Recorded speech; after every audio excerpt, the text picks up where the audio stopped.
High in the fragmented ridge of the Ornal Mountains, where storms often carved lightning scars across the sky, stood an ancient glass and steel dome built long before Elizabeth or Evan were born.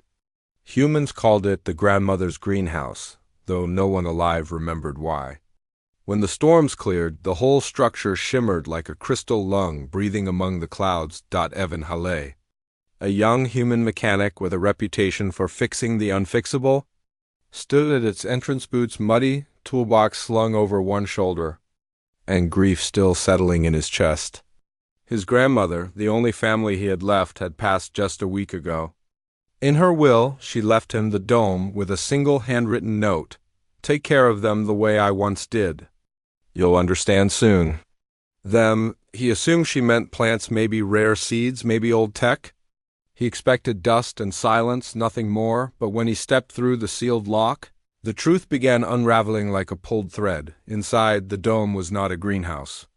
It was a whole ecosystem, humid, vibrant, and impossibly alive. Bioluminescent vines curled around metal pillars. Faint motes of light floated like drifting electrons. Strange mechanical creatures, part metal, part organic tissue, moved slowly between the foliage. As if patrolling in gentle rhythms, Evan froze. Nothing in his grandmother's life hinted she'd been tending a biome of hybrid life forms.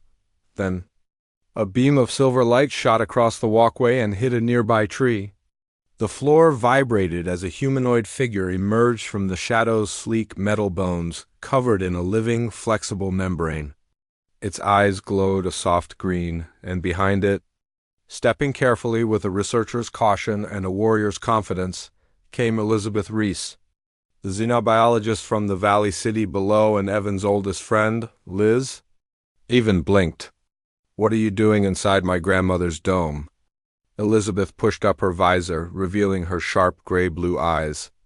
"I should be asking you that," she replied, voice tight but undeniably relieved. "You shouldn't be here alone.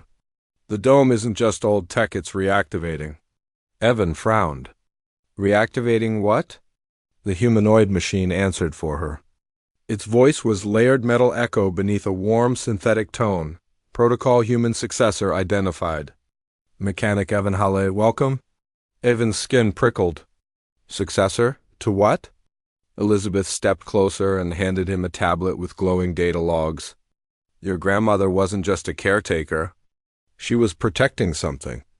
An ancient human project. One older than the colonies." The machine bowed its head. "This installation is a human fortification yard, a seed facility from the first expansion, designed to grow biological mechanical guardians for the survival of humankind."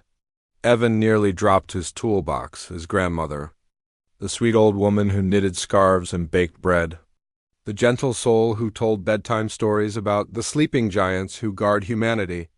Those weren't fairy tales, they were briefings, the machine designation. LPHA-3 turned its glowing gaze to him. "Your grandmother awakened this dome centuries ahead of schedule to prevent the imminent Eridani incursion." Elizabeth stiffened. "The Eridani?" Evan had heard the rumors: silent fleets probing space, testing humanity's borders. No confirmed attacks yet. But if the dome believed an incursion was imminent? He swallowed. "Why me?" "I'm just a mechanic." Elizabeth gave him a look full of old affection and new fear. "Evan, your grandmother wasn't just preparing the dome. She was preparing you." LPHA-3 folded its metallic limbs in a gesture resembling respect. "Humanity chose engineers as its future shield. Your mind, your adaptability, your instinct for repair, these are weapons as powerful as fleets." Evan took a step back, heart pounding. "I fix broken generators, not alien invasions." But as he looked around, the dome pulsed soft white lights rippling along the glass like heartbeat waves. Plants shifted as if listening. The biome sensed him, responding to him. Elizabeth touched his arm gently.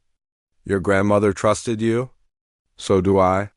Before Evan could respond, alarms blared through the dome, deep, resonant, and ancient. A tear opened in the air above the central pool, shimmering like a wound in space. Blue-black tendrils reached through, tasting the air, followed by a piercing, insectile shriek. Elizabeth's hand flew to her holster. They're early, Evan. What do we do?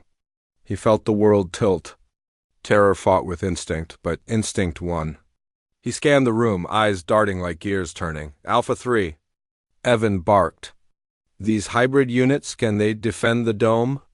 Yes, but they require command authorization. From who? You, the machine said simply. Another shriek tore through the dome as a creature half-shadow. Half-carapace emerged fully, its spiked limbs clicking across the metal floor. Elizabeth fired a stun round, sending the beast staggering. Evan? Evan inhaled sharply, the way his grandmother taught him. When calming a volatile engine, logic, tools, purpose, he stepped forward. I authorize activation. His voice echoed with surprising force. All Guardians, protect this facility. The biome came alive. All around them, hybrid Guardians awoke, metal wings unfurling. Plasma veins lighting up, limbs folding into combat stances. The vines stiffened into defensive lattice. Light motes swarmed, forming a shimmering shield around Evan and Elizabeth. Alpha 3 knelt in acknowledgement. Acknowledge.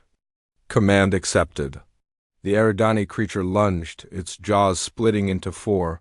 Elizabeth grabbed Evan's hand as the first wave of Guardians shot forward, blades humming, tendrils cracking like whips. The creature screeched and shattered into a mist of particles, but more shadows rippled through the rift. Evan steadied himself. Alpha 3, how long can we hold? Indefinitely. Especially under human command. Elizabeth smiled despite the danger. Told you your repair skills would save us someday.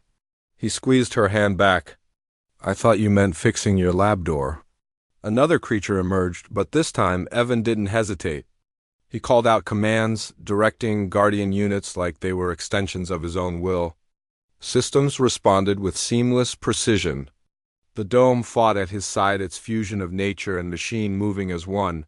When the last rift finally collapsed, silence settled over the biome like soft snowfall. Elizabeth exhaled shakily. You did it, Evan. He looked around at the glowing Guardians, at the dome his grandmother left him, at the secrets she protected alone for decades. No, he said quietly. We did. Alpha 3 approached. The human fortification yard recognizes Evan Hale as chief mechanic custodian of humanity's mountain shield. Evan took a long breath. He wasn't just inheriting a structure.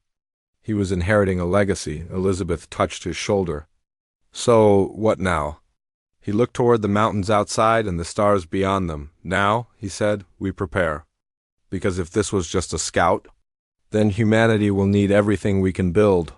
Elizabeth nodded, fierce determination lighting her eyes. And deep within the dome, the Guardians hummed, ready for the day their new human commander would wake them again.